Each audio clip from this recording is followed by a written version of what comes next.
Hey everyone, and welcome to another Yogi Misfit session. My name is Danny Pomploon, and I'm your host. So I made it to episode 50. Episode 50?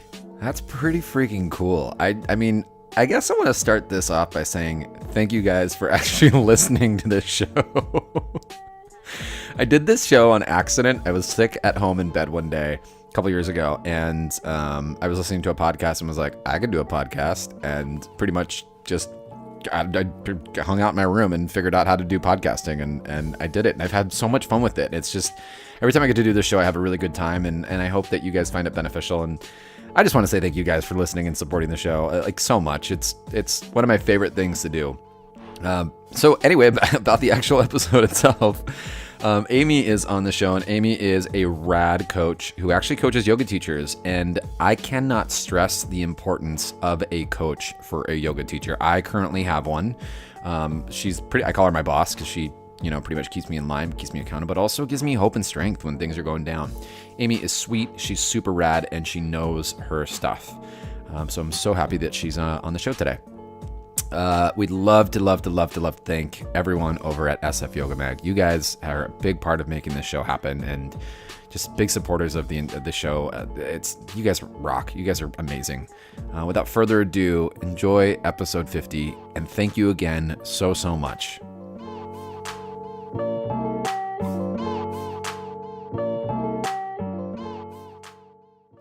Hi, Amy. Hey, Danny. I'm so excited I get to have you on my show because I got to be on your show. I know, it's really fun.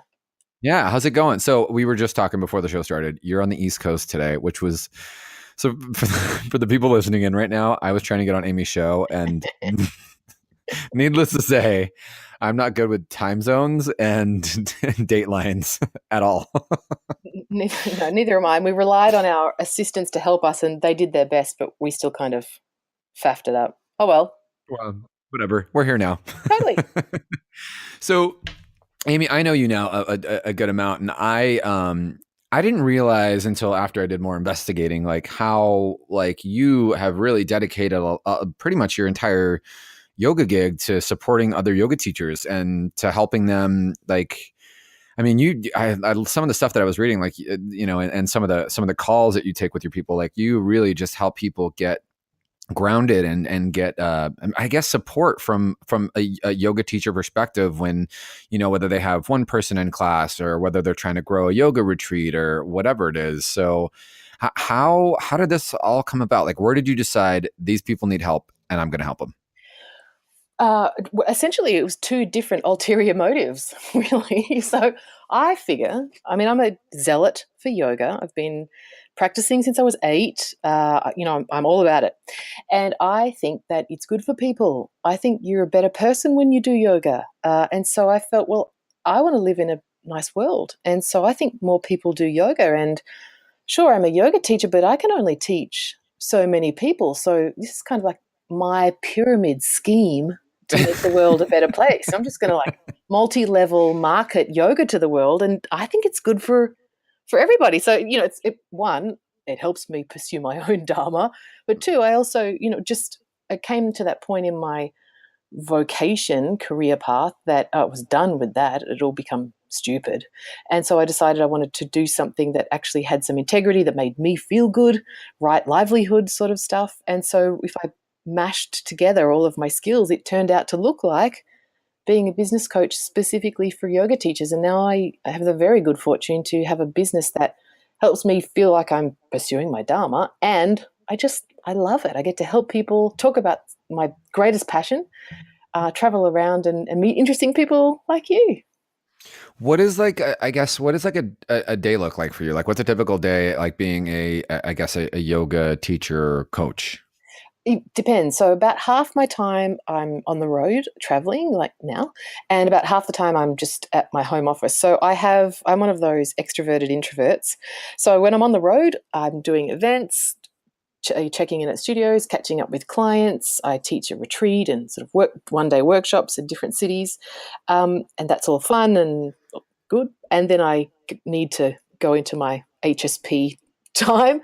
And I have a Right. tiny little cottage in the middle of nowhere, Australia, and I see my clients online, and pretty much just work a 9 to 5, but from my home office.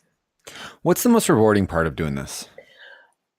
It's so interesting because people think that what they need when they come to work with me is business support. How do I get more people to my class? I'm scared of social media. Teach me how to use it. I think I'm undercharging, but I'm scared no one will show up if I raise my prices. This sort of stuff. Mm-hmm. But that's just the doorway. It's like yoga. People think they're coming for fitness. I want like the glutes of a yoga practitioner, but actually it's the doorway to, personal development.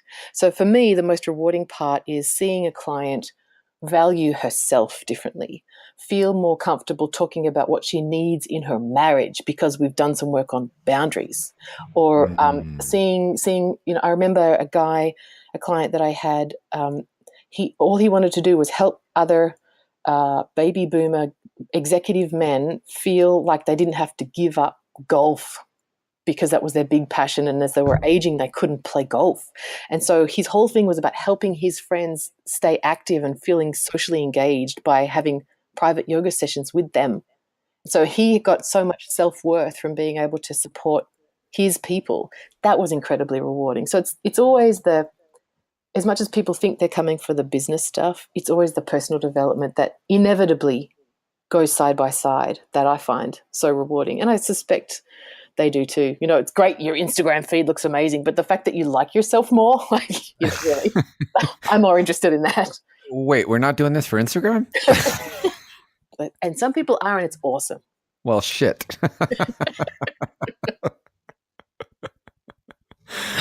Oh, Amy, we have to try to have a serious conversation here, and all I want to do is shoot the shit with you. Do it. I really do think it's awesome. So I obviously, I teach as well, duh. But I often have, newer teachers that come up to me as well. And I have my own personal business coach as well. And I really do say that she's my boss. Like I call her my boss. So, hey, Sherry. But I do think that, I kind of feel like how do I frame this?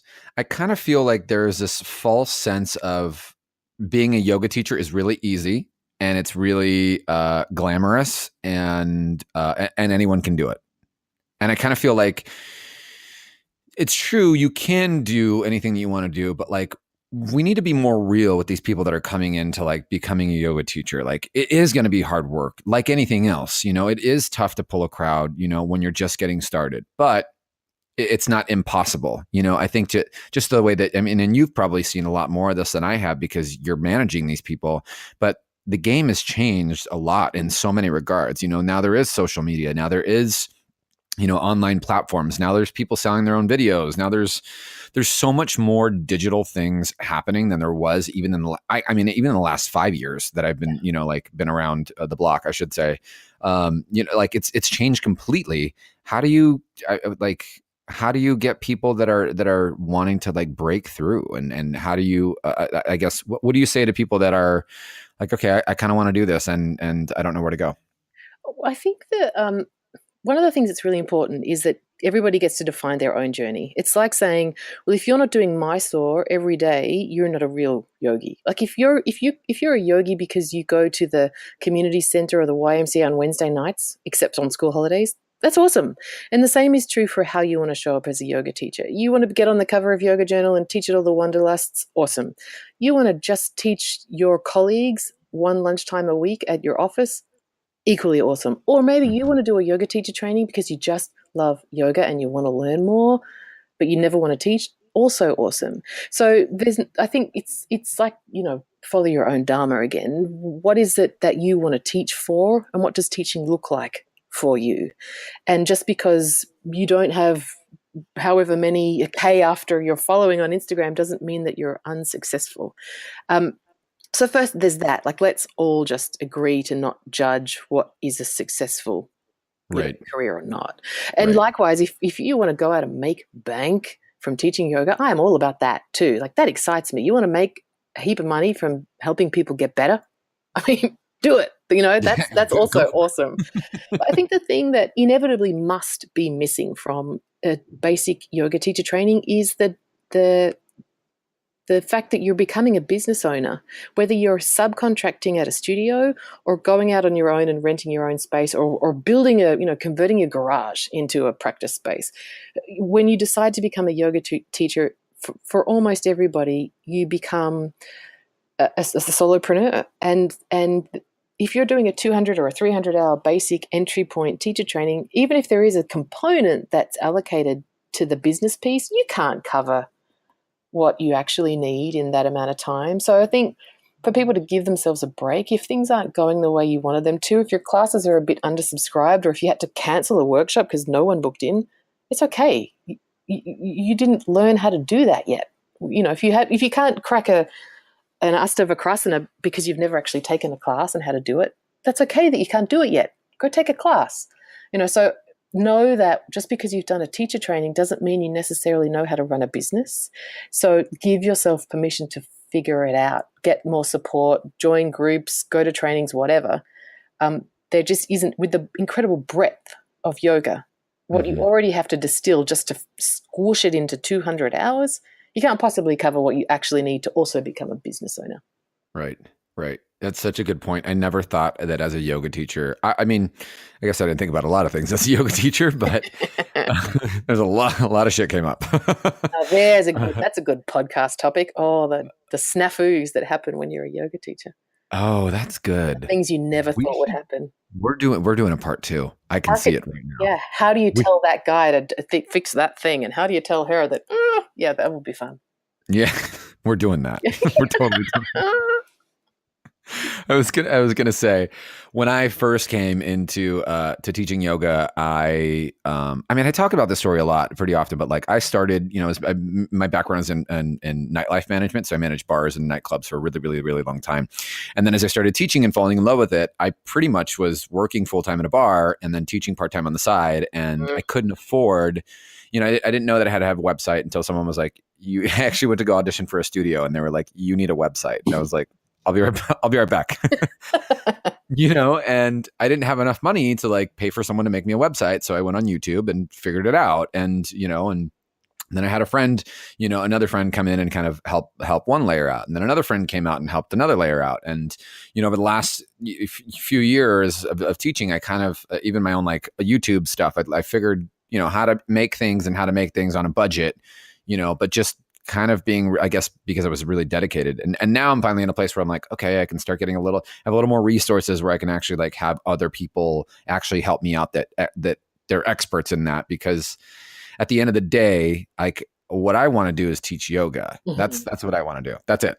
I don't want to do the social media post. I don't want to do any of that crap. I just want to sit here, read my yoga books, teach my yoga classes, hang out with my yoga students. But there's so much more that goes into that. And when I first broke into it, like when I actually decided I was going to go full time, I thought the workload was just showing up to my classes and teaching really good yoga. And man, oh man, was I in for a surprise. Yeah. Because now it's like, now it's everything. It's like you said, it's being the business owner. It's you are marketing. You are the CEO. You are the financial officer. You're every single department in you. And it turns weird because you're a brand. Yeah. Commodifying yourself. That's interesting. Yeah. Yeah. It's like, I think there needs to be more of that conversation, but 2, help facilitate that, because I used to manage yoga studios, so I managed a lot of teachers, and managing yoga teachers. You burned away some karma on that. I mean, well done. No, thanks. We'll just let the energy guide us today. But I need you to show up on time. I know, but I just got pulled, and I was holding onto my crystals, and I needed a moment. We love you, crystal people. Yes, we do. Oh my God, that's totally me. I'm looking at my altar right now. But still. See, this is why I love my job. When else do you have a conversation? I never got that in corporate. I'm looking at Anyway, go on. I interrupted. But still, I need you to be here on time. I think that it gets to be in stages. What I can't stand is when people want to bitch about, no, I just want to teach yoga. I'm not interested in all of that other stuff. If that's true, go get yourself employed at the gym or the YMCA or something as the yoga teacher. If you want to foster your own community and you don't have the money to invest in getting team to do that stuff for you at the beginning, you've got to learn to do it. But the tools are so easy. Like if you can do a safe headstand in the middle of the room, you can build a website. Seriously. The stuff is so Yeah. good these days that if you can click and drag a mouse, you can use social media. If you can, I don't know, like engage your index knuckle, you can post something to Instagram. It's actually not that hard. I think people just get frightened, but it's not difficult. They're just Yeah. afraid of doing it. And there's this,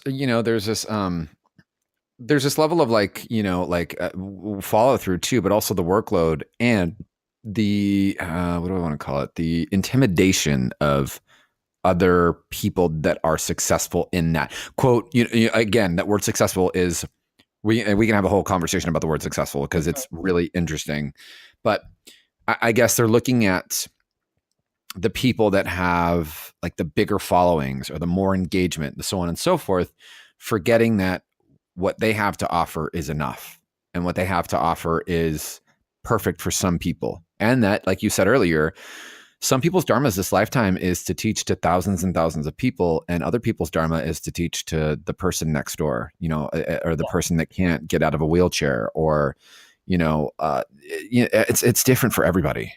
Totally. And you never know who's going to be in the room. It's Bhagavad Gita 101. Like, pursue the action, but the fruits, that's not your job. If 5 people turn up and you wanted 25, you just like be there for the 5 that are there and do the best, give the best that you've got.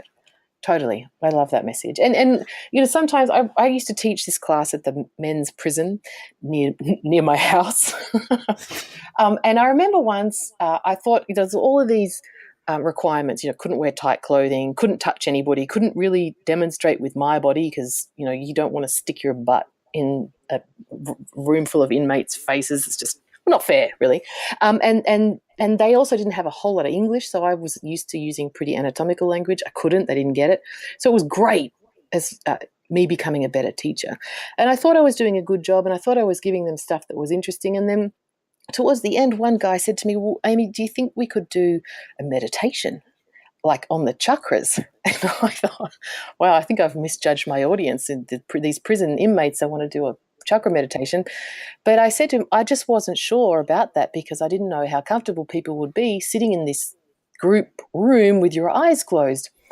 And he said to me, are you kidding? This is the safest prison I've been in. No one's going to shank me here in meditation. Right. And I thought, well, you just never know who needs what you've got, right? So when you show up and serve the people that are there and give them what they need, I think that's kind of what being a yoga teacher is about. Mm-hmm.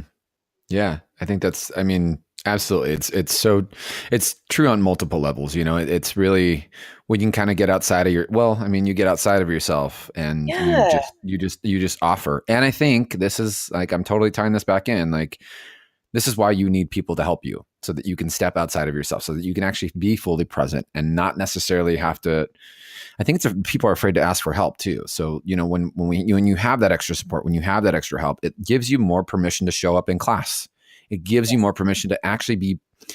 I say this all the time. I jokingly say this, and I used to call my assistant, and now she's so much more than that. Like, it's not. I don't know. She's like director Danny Pomploon. She does. I joke that she's my right hand, and she'll joke back and be like, "And your left," because it's true. But she gives me enough space so that I can do what I want to do really well. What I want to do really well isn't organize the back end of my website. It isn't, to put, although I'm good at that stuff. I when I first started, it was all me, but now I have someone else that can help support me so that I can do the other things really well. Yeah. But if I can, Danny, just on that, where I see teachers, more of the, the kids have left and now I'm going to go teach more classes because I really love yoga. Where they get into trouble is they invest way too much outsourcing. So I think there's a beautiful combination of knowing what you actually need and having a certain level of mastery before you outsource. Like people that have spent thousands of dollars having someone else build them a rubbish website that they can't actually adjust. They need to change the prices, and then the company that did it for them is just gone. So I think there is a level of discernment in who you choose to work with, and having a community around you that you can ask, who else has used someone? What do you recommend? How long did it really take you? What do you really pay for that? So that you're not, if embarking on these sorts of business ideas is new for people because they haven't done it before, having some people to talk with so that you make great informed choices about outsourcing. Mm. Yeah, that's a good point. Actually having a community. Well, yeah, and I guess it goes back to what I was saying. Like I actually learned all these things. Like I learned how to do the website thing and the social media. Like I learned how to do everything because I also want to know how to run my business. If, someone ever was to step away, like I need to know every single aspect of it, Yeah. Yeah. It's not your area of genius, but if it went sideways, you knew what to do. Yeah. I love that. Exactly. I could support it, I can until I can't. Yeah. All right. So you have someone that's just out of a TT and they're like, they're coming in. They say, Amy, where do I start? What do you say? Well, I'd tell them to sign up for my program, but other than that, but honestly, there are a bunch of great free resources. I think fundamentally, just start teaching. I mean, God help me, the classes I taught when I first started, it was like a half hour of cat-cow because I just got so flummoxed I didn't know what else to say, with horrible Buddha bar relaxation, horrible, horrible classes. But I just started, right? And I did that for a while and then I got better. So start, don't put it off, and keep going to classes. Keep putting yourself on the mat in front of exceptional teachers. You don't need to be in a teacher training to learn how to be a better teacher, but you do need to stay a student. So probably those two things: start and go get better because you stay a student. That's awesome. I love that. And on a side note, Amy, just thank you for doing what you do, because I know if I didn't have my support system, I would be lost, scared, and or afraid. Well, like I said, I've absolutely got an ulterior motive. It's knowing that the world is better because more people are going to yoga. It's a pretty good feeling. It's so true, right? I joke that I want to save the world one down dog at a time. Yeah, exactly. Except I'm looking to scale. See, this is the difference in our approach. This is true. This is true. All right. Clearly, I need some sessions with you. So good. Amy, I can't thank you enough for just taking the time out and coming onto the show and hanging out. And we should probably stay on the line afterwards and just shoot the shit because we really want to. Thanks for having me as a guest. This has been so fun. I'm going to, your podcast is just the business. Thank you. Thank you. Until the next Yogi Misfit session, this is Amy and Danny saying peace out.